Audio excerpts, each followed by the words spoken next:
चीट वळख विनंती कांसार कळंगुटकर जल्म 1960 जल्मगांव सावयवेरें शिक्षण BCom B.Ed फाटलीं 18 वर्सां शिकोवपाचें काम करता सद्याक शिक्षा साधन हायस्कूल प्रियोळ हांगा शिकयता वाचन आनी अभिनयाची आवड राज्य शिक्षण संस्थेन तयार केल्ल्या 5वी ते 7वी मेरेनच्या पाठ्यपुस्तकां खातीर लिखाण केलां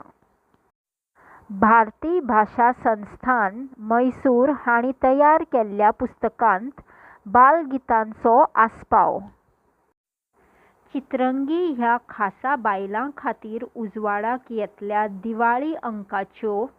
कांय काळ पालवी संपादन म्हूण वावर गोवा कोंकणी अकादेमीच्या सर्वसादारण मंडळाचेर नियुक्त पणजी आकाशवाणी केंद्राची नाट्य कलाकार कला अकादेमीच्या कोंकणी नाट्य सतींनी अभिनयाच्यो तस्त्रिपो जोडल्यात पाकुलें हें बालगितांचें पुस्तक उजवाडाक आयलां चीट बरोवप ही एक कुशळटाय दिसपट्टे जिणेंत घरगुती चीट अर्जी पत्रां बरोवपाचो वेळ येता ते विशींचे नमुने ह्या पाठा वरवीं हांगा दिल्यात नदीम शेख मारुती गल्ली बेळगांव तारीख 11 जुलय 1999 मोगाळ रहीम तुजी चीट मेळ्ळी आनी बेगोबेग हांवें तुजे चिटयेक जाप बरोवपाची थारायली आमी रावतात त्या वाठारांत हळशीक आनी रेब्या कोंडाची वाड जाल्या बांदकाम चलतल्या सुवातांचेर सांठवल्ल्या उदका कोंडांनी जळारां जाल्यांत कांय जळारांक लागून मलेरियाची धाम पातळ्ळ्या लोकांची भलायकी इबाडूंक लागल्या अशें तुवें चिटयेंत बरयलां आमच्या रैनाची भलायकी इबाडिल्ल्यान ते हॉस्पिटलांत आशिल्ले पूण आतां ताची भलायकी सुदारता हें वाचून म्हजो हुस्को उणो जालोच पूण आमच्या शेजारच्या रमेश काकाल्या सरिताचो जोर अजून देंवना हें वाचून मात वायट दिसता नितळसाणीचेर उपाय घेवपाक गांवच्या भलायकी केंद्राक चीट बरोवंक तूं म्हाका आपयता पूण रहीम पयरूच हांव कामार सुटी घेवन घरा आयिल्ल्यान आतां परत म्हाका रोखडीच सुटी मेळतशी दिसना तरी पूण नितळसाणीचेर आड नदर जाल्ल्यान आमच्या जिवाक कसो धोको उप्रासला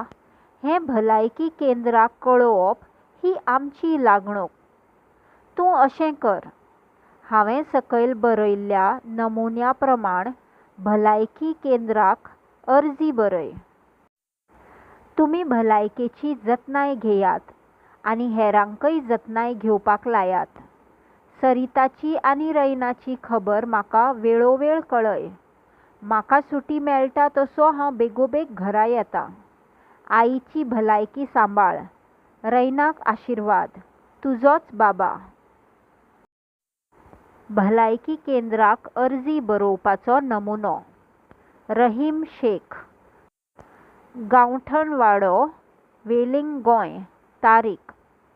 सेवेक भलायकी अधिकारी भलायकी केंद्र फोंडें गोंय विशय नितळसाणी विशीं आड नदर भोवमानेस्त नमस्कार हांव वेलिंग गांवांतल्या गांवठण वाड्यार रावतां आमी रावतात त्या वाठारांत तुंबिल्ले हळशिके कडेन तुमची नदर ओडूंक घेवपाक ही अर्जी बरयता हांगा वचत थंय रेब्या कोंडाची आनी हळशिकेची वाड जाल्या बांदकामाच्या सुवातांनी सांठवल्ल्या उदकांत जळारांचो खूबच फैलाव जाला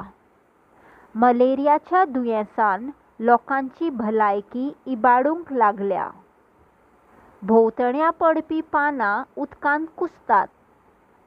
उदक भायर सोडपाक तंबू नाशिल्ल्यान ह्या दुशीत उदकांत कोयर आनी हेर ना उपेगी वस्तू कुसून कुसट्टांनी पातळ्ळ्यात.